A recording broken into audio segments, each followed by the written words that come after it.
안녕하세요. 100% 국어입니다. 이번 시간에는 김훈 소설가의 유명한 작품이죠. 하얼빈에 대한 영상을 준비해 보았습니다. 저의 느낀 점과 생각을 소개하는 시간이 될 텐데요. 일단 먼저 책 실물을 살펴보시겠습니다.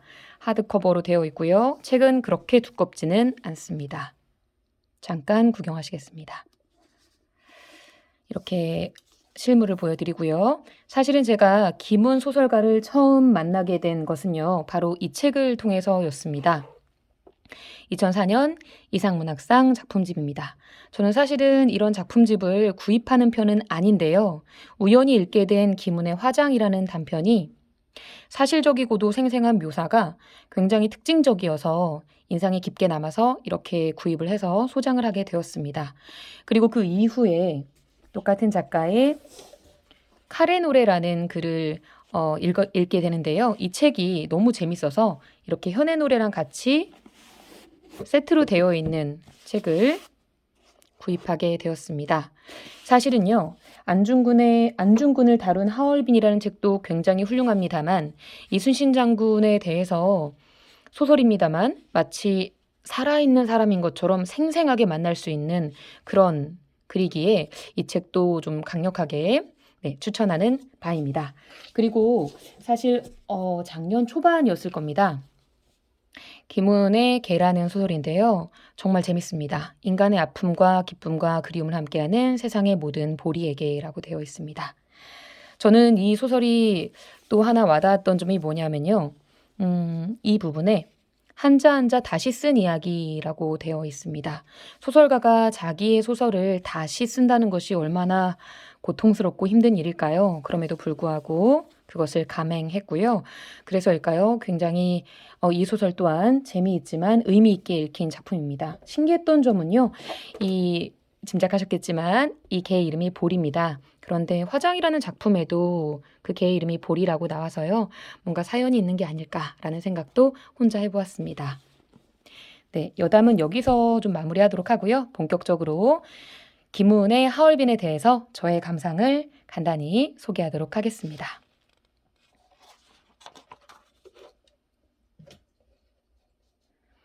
들어가며 부분입니다. 나도 내 안에서 내 몸속에서 버둥거리는 말들을 느끼는데 나는 과연 어떤 말을 할 수 있을까요? 몸속에서부터 놓아질 말들이 언젠가 그가 품었던 그 말 앞에 놓인다면 비루하기 짝이 없을 것이지만 초라함 그 자체겠지만 그럼에도 이 작은 덩치의 말들이 더 작은 덩치의 몸속에서 버둥거리는 것을 언제까지 참을 것인가 싶습니다. 사실 제가 이 원고를 쓴 지 좀 오래되었거든요. 하얼빈은 작년 9월에 읽었는데 여태까지 계속 묵혀두다가 이제서야 영상을 만들게 되었습니다. 작가는 자기 몸속에서 버둥거리는 말들을 느낀다고 했는데요. 그보다 더 초라한 저의 영상이 되겠지만 그럼에도 불구하고 끝까지 보아주시면 감사하겠습니다. 그리고 여러분, 무언가에 사로잡히셨다면 그 사로잡혀 있는 것에서부터 노연하는 방법은 그 사로잡힌 것을 그냥 하는 것일 것입니다. 네, 그냥 해야 됩니다. 그것을 저는 실현이라고 말하고 싶습니다. 실제로 나타낼 현자거든요. 그래서 실제로 드러나도록 하는 겁니다. 이제는 제 머릿속에서 놓아주어야 할 때인 것 같습니다.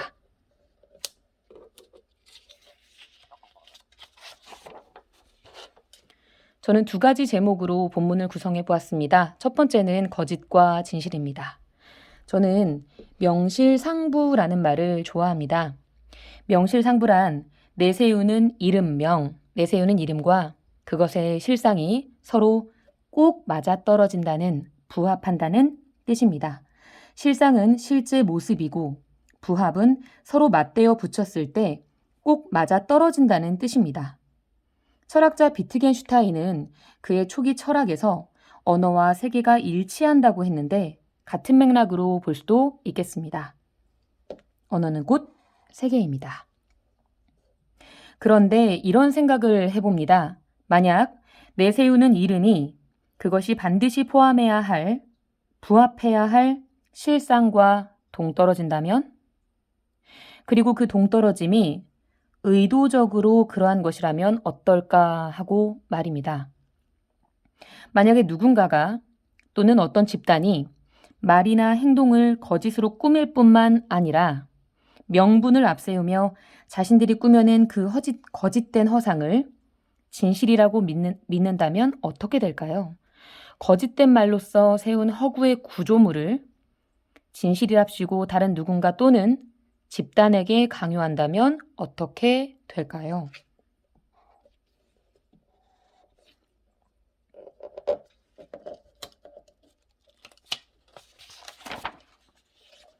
책의 일정 부분을 인용해 보겠습니다. 아시아의 산과 바다에 시체가 쌓였다. 천황은 사해가 평온하고 백성들의 삶이 아늑하기를 기원했다. 천황이 신사에 참배할 때 삼엄하고 슬픈 기운이 당내에 가득 찼다고 사관은 기록했다. 시체 위에 지어지는 평온을 평온이라고 할 수 있을까요? 마땅히 제 숨을 갖고 살아야 할 생들을 무너뜨리고 무고한 죽음 위에 평온함이라는 것을 쌓아 올릴 수가 있을까요? 그러나 그들은 그것을 삼엄하고 슬프기까지 한 경건하고도 숭고한 무엇으로 포장합니다. 다시 명실상부를 생각합니다. 명이 잘못된 것일 때 거짓된 명에 부합하는 실은 없을 것인데 거짓으로 만들어낸 명은 헛개비와 같은 실을 만들어냅니다. 이토의 죽음에 대해 이은은 깊이 상심했다. 시종이 슬퍼하는 이은의 양태를 메이지에게 고했다. 메이지가 궁인을 보내어 이은을 위로했다. 그리고 그 거짓된 실의 세계에서 완전히 매몰된 채 사는 사람, 그저 주입된 대로 생각하는 사람도 있습니다. 그러나 반대로 그 거짓된 세계에서 폭민이라고 규정된 의병들, 그들의 무수한 죽음도 있었습니다. 이 대조되는 대상에 주목해 주셔도 좋을 것 같습니다. 세 번째는 빛과 어둠입니다. 삶과 죽음은 흔히 빛과 어둠으로 비유되곤 합니다. 온통 어둠뿐인 우주에 생은 그야말로 밤하늘에 제각기 반짝이는 별과 같습니다. 그리고 이 소설에는 이렇게 별처럼 끝까지 빛나다가 죽음이라는 어두움의 세계로 우수수 떠밀려간 사람들이 나옵니다. 앞에서 언급한 의병들의 무수한 죽음이 그러했습니다. 한편 살아도 죽음을 머금은 사람이 있습니다. 철로가 깔린 일에 대해 조선과 일본이 하나 되어 세계로 나아갈 수 있다고 말하며 한번 길을 내면 길이 또 길을 만들어내서 누구도 길을 거역하지 못합니다. 힘이 길을 만들고 길은 힘을 만드는 것입니다. 라고 이토는 말합니다. 이 말에 대해 순종이 입을 벌려서 말할 때 빠진 입 사이로 입안에 어둠이 보였다. 이토는 그 어둠 속을 들여다보았다. 이 부분은 이토의 말에 답하는 순종에 대해 묘사된 부분입니다. 힘의 논리로 조선 땅에 길을 만들고 다시 그 길로부터 힘을 얻겠다는 이토의 말에 순종은 그렇다면 상서로운 일이라고 답합니다. 그리고 안중근의 의거 이후 순종은 살 길을 떠올립니다. 그 살 길이란 최선을 다해서 조선의 슬픔으로 일본의 분노를 위로하는 것이었습니다. 어둠을 머금은 입으로 살 길을 모색하는 모습은 아이러닉하기까지 합니다.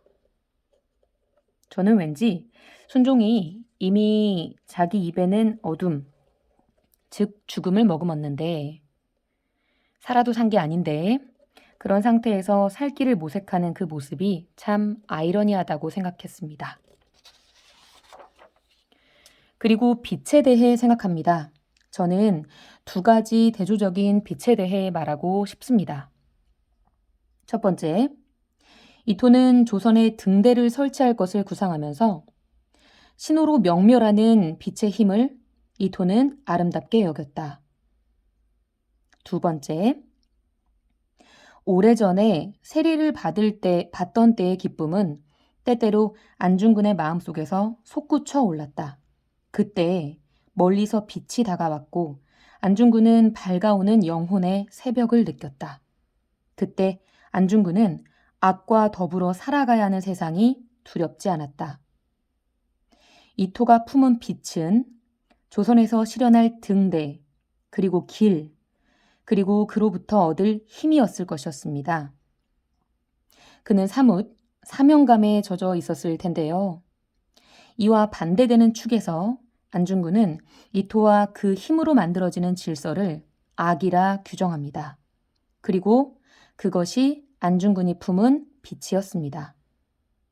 이토가 죽었다면 이토 없는 세상에서 이토를 죽인 이유를 말해야 하지만 그 세상은 이토가 만들어 놓은 세상이므로 내 말을 알아듣기가 어렵겠구나. 그럼에도 불구하고 그는 말합니다. 나의 목적은 동양 평화이다. 무릇 세상에는 작은 벌레라도 자신의 생명과 재산의 안전을 도모하지 않는 것은 없다. 인간된 자는 이것을 위해서 진력하지 않으면 안 된다. 알아듣지 못하는 세상에 대고, 물론 알아듣는 사람이 있었겠지만 안중근은 말합니다. 거짓으로 포장된 것이 아닌 진짜 동양 평화를 말입니다. 이 말로써 거짓된 말들이 쌓아 올린 거짓된 세계에 균열을 낼 수 있었다고 생각합니다.